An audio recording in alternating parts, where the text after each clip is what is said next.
Attention to all SSS members at pensioners. Sa mga nagtatanong, ang tanong po niya, ask ko lang, pwede po ba maglamsam ang may utang? Base po sa nakuha nating impormasyon, pag-usapan natin kung pwede bang maglamsam ng retirement benefit ang isang SSS member na may existing loan o utang sa SSS. Sa video na ito, pakitapos hanggang sa dulo para malaman ang buong impormasyon.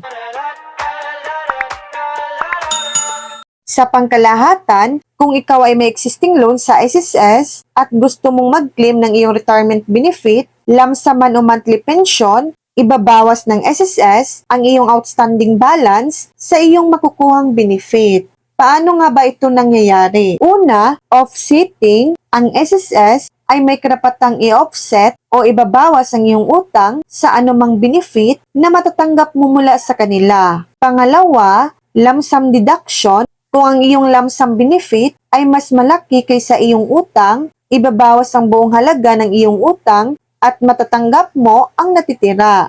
Pangatlo, monthly pension deduction. Kung ikaw ay kukuha ng monthly pension, maaring magkaroon ng deduction sa iyong monthly pension para bayaran ang iyong utang. Kung mayroon kang utang sa SSS at gusto mong mag-lump sum, ibabawas ng SSS ang halaga ng iyong utang sa iyong lump sum benefit. Ang matitira na lang ang iyong matatanggap. Mahalagang paalala, una, inform SSS, ipaalam sa SSS na mayroon kang existing loan kapag nag-apply ka para sa retirement benefit. Pangalawa, check balance, alamin ang iyong outstanding loan balance para malaman kung magkano ang ibabawas sa iyong benefit. So yan lang po ang latest update.